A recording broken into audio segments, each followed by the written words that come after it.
Assalamualaikum warahmatullahi wabarakatuh. Perkenalkan, nama saya Nana Abiska dengan NIM B1B1222055, Prodi Ilmu Pemerintahan, Fakultas Hukum Universitas Jambi. Baiklah, di video kali ini saya akan menjelaskan materi tentang distribusi pendapatan. Latar belakang. Salah satu tujuan dari pembangunan ekonomi, terutama yang ditempuh oleh negara-negara sedang berkembang adalah adanya distribusi pendapatan yang lebih merata. Retribusi pendapatan pro dan kontra.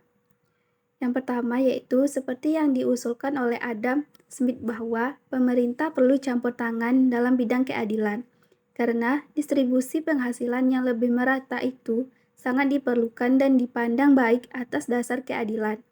Yang kedua, bahwa dalam retribusi pendapatan terdapat unsur barang publik. Dalam hal ini mungkin retribusi pendapatannya yang merupakan barang publik, tetapi akibat yang ditimbulkannya mempunyai ciri berbagai barang publik. Yang ketiga, alasan ketiga ialah alasan yang berhubungan dengan kekuatan politik. Seringkali golongan kaya walaupun jumlahnya tidak banyak, namun dapat mempengaruhi jalannya politik di suatu negara. Selanjutnya yaitu beberapa alasan yang diberikan. Yang pertama, alasan keadilan, yaitu bahwa kita harus menghargai ambisi, kemauan bekerja keras, kerajinan, dan kecakapan dalam hubungannya dengan pendapatan. Yang kedua, bahwa retribusi pendapatan akan mengurangi dorongan atau insentif untuk bekerja keras. Yang ketiga, dengan redistribusi pendapatan laju, pertumbuhan ekonomi akan terhambat karena menurunnya tingkat investasi di negara yang bersangkutan. Beberapa kesulitan pengukuran derajat ketidakmerataan distribusi pendapatan. Pada umumnya, tinggi rendahnya pendapatan tergantung pada tinggi rendahnya nilai tambah dan produksi barang dan jasa.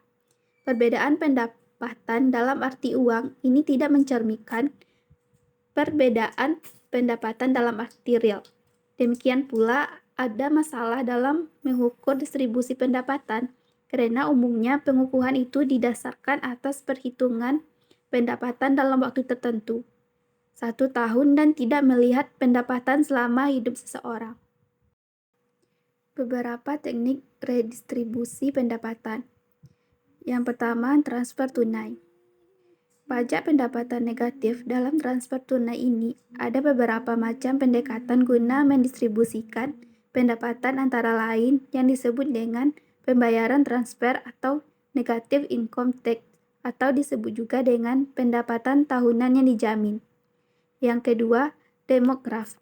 Demograf adalah suatu bentuk transfer tunai di mana semua anggota dari kelompok demografi menerima transfer yang sama.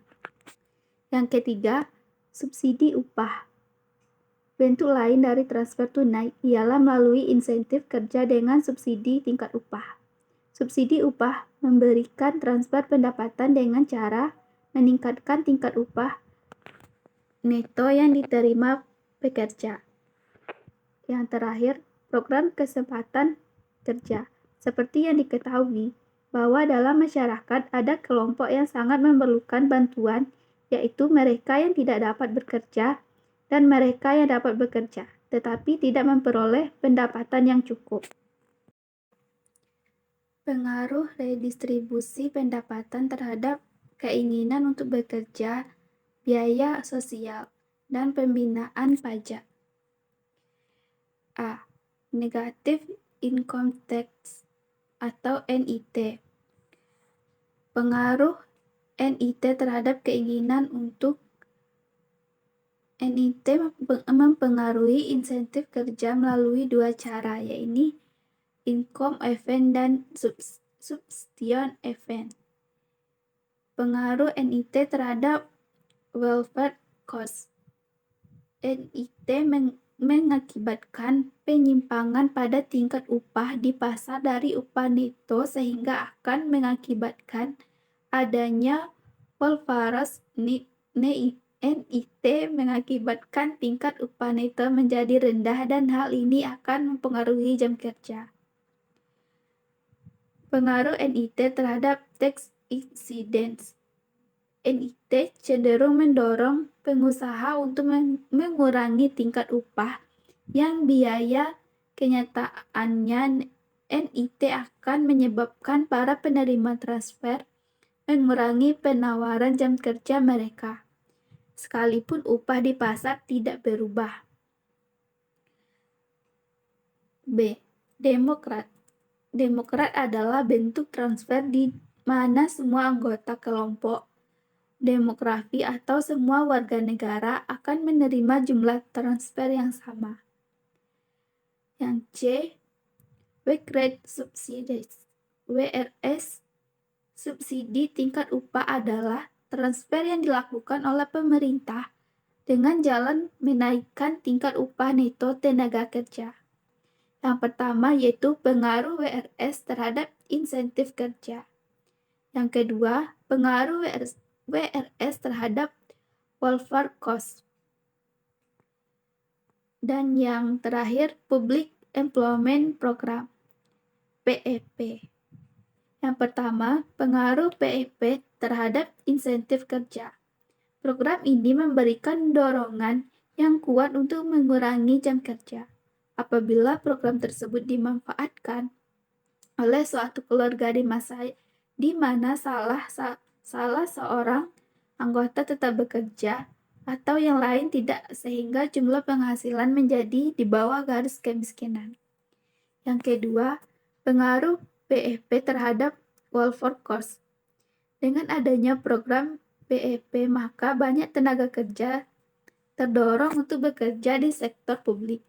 Berarti alokasi sumber produksi bisa kurang efisien. Selanjutnya yaitu pengaruh PEP terhadap tax incidence.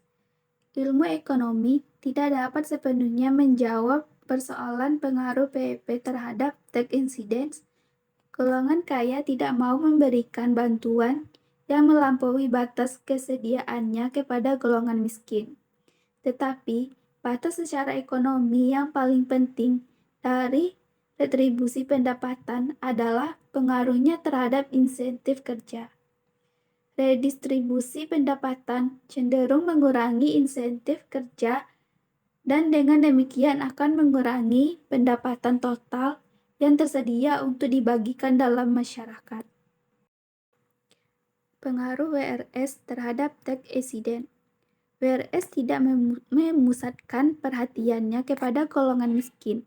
Mereka yang memperoleh tingkat upah yang rendah belum tentu tergolong miskin. Pembiayaan WRS dengan menggunakan pajak menimbulkan tax incidence pada konsumen. Kesimpulan dari materi kali ini yaitu distribusi pendapatan adalah pembagian penghasilan di dalam masyarakat dalam proses produksi. Para pemilik faktor produksi akan menerima imbalan seharga faktor produksi yang disumbangkan dalam proses produksi.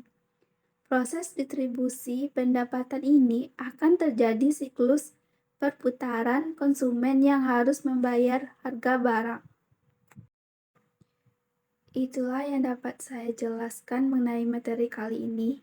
Lebih dan kurang saya mohon maaf. Assalamualaikum warahmatullahi wabarakatuh.